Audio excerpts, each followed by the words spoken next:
नमस्कार मित्रांनो, गावाला जायचं होतं आंब्याची कलमं लावायला, म्हणून सकाळी लवकर उठलो, आंघोळ केली आणि एस टी पकडण्यासाठी रिक्षाने सानपाड्याला जाऊन पोचलो. सानपाड्याला गेल्यानंतर कळलं की 7:15ची कुर्ला गंगापूर म्हणून एस टी आहे.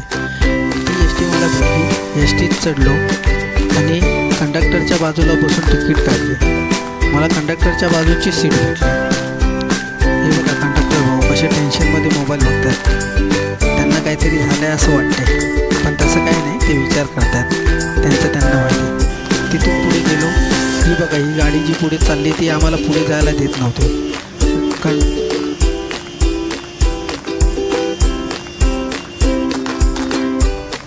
हॉर्न मारत होते की आम्हाला पुढे जाऊ दे, पण ते काय पुढे जायला आम्हाला देत नव्हते. बघा पुढे मित्रांनो एकही गाडी नाही. असं करत करत आम्ही पुढे आलो. खंडाळा घाटातनं खाली खोपोलीचं दर्शन बघा.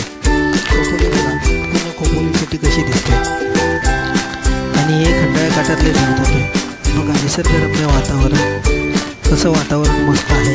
हे धबधबे पण दिसतात. धुकं पडलेलं आहे सर्व ठिकाणी आणि छान असं सुंदर वातावरण आहे. पाऊस पण चालू आहे. असं करत करत पुढे आम्ही लोणावळा डेपोमध्ये येऊन पोचलो. लोणावळा डेपोला गाडी 10 मिनटं थांबणार होती नाश्ता करण्यासाठी. आम्ही तिथे थांबलो, उतरलो. भूक लागली होती म्हणून मी कुपन घेतलं. कुपन घेऊन वडापाव घेतले. मी वडापाव खायचं म्हणून बोललो चला आता वडापाव खाऊया. पण खूप पाऊस होता बाहेर, त्यामुळे मी एस टीमध्ये येऊन बसलो आणि वडापाव खाण्यास सुरुवात केली. एस टी पुढे निघाली. एकविरा देवीचं दर्शन, त्याच्या पायथ्याशी आम्ही चाललेलो आहे. आता कसं बसं करत आम्ही गावी पोचलो. श्री गणेश नर्सरीमध्ये. श्री गणेश नर्सरीजवळ मी आलेलो आहे. आणि आता इथून बघा मी तुम्हाला नर्सरी पूर्णपणे दाखवतो. ही नर्सरी आहे. ही आंब्याची कलमं आहेत सगळे. ही जवळजवळ 3 फुटाची आहेत. ही 2 फुटाची, 1 फुटाची अशी प्रत्येक म्हणजे फूटवाईज तिथे लावून ठेवली होती कलमं. आणि त्या साईडला मी ते बोर्ड दाखवतो तिथे ते हापूसचे आहेत. हापूस आंब्याची कलमं आहेत. ही नारळाची कलमं आहेत, सर्व नारळाची. आम्ही आता एकत्र 10 अशी कलमं घेतलेली आहेत. त्याच्यामध्ये 8 हापूस आहेत आणि 2 केशर आहेत. नाही ह्याच्यामध्ये 2 हापूस आहेत आणि 8 केशर आहेत. असे आम्ही 10 आंब्याची कलमं घेतलेली आहेत आणि ते घेऊन आम्ही आता पुढे जाणार आहोत. आम्ही आता आंब्याची कलमं घेऊन आलेलो अर्ध्या रस्त्यात. आणि आता बघा हा माझा भाऊ जगदीश उर्फ पप्या. बघा 2 साईडला 2 आम्ही आंब्याची कलमं कशी बांधून आणलीत. आणि हा रस्ता बघा किती खराब आहे. दाखवतो तुम्हाला 1 मिनटं. हा गावचा रस्ता किती खराब आहे. आणि हे वातावरण बघा पूर्ण धुकं पडलेलं आहे. हे बघा पूर्ण धुकं आहे डोंगराला. हे बघा सगळीकडनं धुकं आहे. आम्हाला आता पुढं काहीच दिसणार नाही. पाऊस सुद्धा चालू आहे. हे बघा आणि तिथे ऊन आहे. हे बघा हे दिसतंय ना घरं सगळी खाली, तिकडे ऊन पडले आणि बाकीकडे बघा सगळीकडे धुकं आहे. आणि हा रस्ता बघा कसा खराब आहे. आणि ह्याच्यातनं आम्हाला आता जायचं. ही धुकं बघा किती मस्त ब्युटिफुल एकदम. आता पप्या कसं आहे, मजा वाटते ना.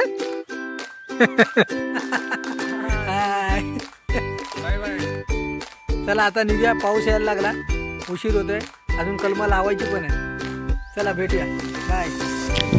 बघा शेतामध्ये आम्ही पोचलेलो आता कलमं घेऊन. आणि मी इथे बघा फावड्याने माती बाजूला करतोय. भावाने पहिलाच खड्डे घेऊन ठेवलेले होते आणि जी ती बाजूला पाटी आहे माझ्या त्याच्यामध्ये शेणखत आहे. ही माझी वहिनी, छोट्या भावाची बायको, गावीच असतात. हे पूर्ण शेत आमचं आहे. इथून जे दिसते ते सगळं शेत. हे बघा हे काय टाकते माहिती आहे तुम्हाला, झाडांना खाली मुळांना मुंग्या किडे वगैरे असे लागू नये म्हणून ते औषध टाकते ते, जेणेकरून खालून कीड लागू नये. आणि मी बघा आता कसं मातीने शेणखत पहिला फावड्याने टाकतोय. आणि शेणखत टाकल्यानंतर भाऊ बोलते इकडे बघा टाटा बाय बाय करा. मी त्याला सांगितलं टाटा बाय बाय करायला टाईम नाही आहे, पूर्ण कलमं लावायचे आहेत आपल्याला. संध्याकाळची वेळ झालेली, 4:30 वाजलेले, उशीर झालेला. आणि पाऊस काय थांबायचं नाव घेत नव्हता. पाऊस भरपूर होता, त्यामुळे आम्ही पटापट लावण्यासाठी धडपड करत होतो. आणि हवा बघा केवढी आहे. त्या हवेमुळे झाडं पण उभी राहत नव्हती व्यवस्थित.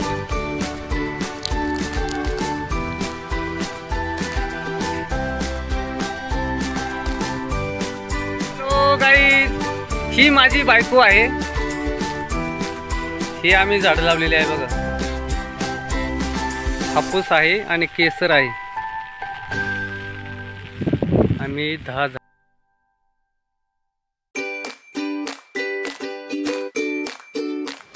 हे बघा अशी आम्ही कलमं लावली आहेत. 1-2-4 कलमं लावून झालेली आहे बघा. ह्या खालच्या साईडला ती भात शेती आहे आमची. ते पण शेत आमचंच आहे आणि ती वस्ती आमची. त्या वस्तीत आम्ही राहतो. आणि आता ते भातासाठी पाणी लागतं पण पाऊस नव्हता त्यामुळे काही. आणि ही शेती आम्ही सोयाबीन पेरलेलं आहे इथे. पूर्ण शेवटपर्यंत जिथपर्यंत दिसते ना ती पूर्ण आमची शेती आहे. ही आहे ही खालच्या साईडची आहे. त्याच्या खालच्या साईडला त्याच्या खाली पण आहे आणि मागच्या साईडला. आता आमच्या देवीचं मंदिर दाखवतो तुम्हाला. ते देवीचं मंदिर पण आमच्या शेतातच आहे आणि त्याचे पुजारीसुद्धा आम्हीच आहोत. त्याची पूजा वगैरे पण आम्हीच करतो. ते आमचं मंदिर आहे देवीचं. कळमजाई मातेचं मंदिर आहे. तिथे पण आमची शेती आहे पूर्ण. तिथेसुद्धा सोयाबीन लावलेलं आहे. आणि ह्या बाजूला आमची एक विहीर आहे. ती पण तुम्हाला दाखवत आहे बघा. डाव्या हाताला तुम्हाला दिसत असेल. हा इथेच हे खडक आहे ना तिथे विहीर आमची खूप मोठी. त्या विहिरीचं पाणी 24 तास 12 महिने आम्हाला आहे कारण की त्या विहिरीला झरा लागलेला आहे म्हणून. आणि त्याच्या वरच्या साईडला पण आमची शेती आहे डाव्या हाताला. हे पूर्ण शेती आमची आहे. संध्याकाळी भूक लागली म्हणून वहिनीला सांगितलं चुलीवरच्या मस्त भाकरी कर. आणि भावाने चिकन आणलं होतं माझ्यासाठी. मग चिकन आणि भाकरीचा बेत मस्तपैकी सुंदर असा छान अशी गरम गरम भाकरी आणि चिकन. मग त्या दिवशी मस्त दाबून खाल्लं कारण गावचं चुलीवरचं जेवण बोललं ते मुंबईला मिळत नाही. हे तुम्हालाही माहिती आहे मित्रांनो. गावाला गेल्यावर त्याची चव मिळते. अशी गरम गरम भाकरी सुंदर अशी. मग काय मस्तपैकी ताव मारला एकदम छान असा. आणि बोललो चला आता झोपूया.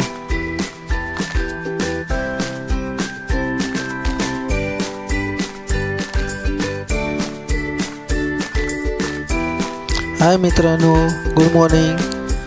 बघा सकाळी उठलो, आंघोळ केली. आता तुम्हाला मी आमचं घरचे देव दाखवतो.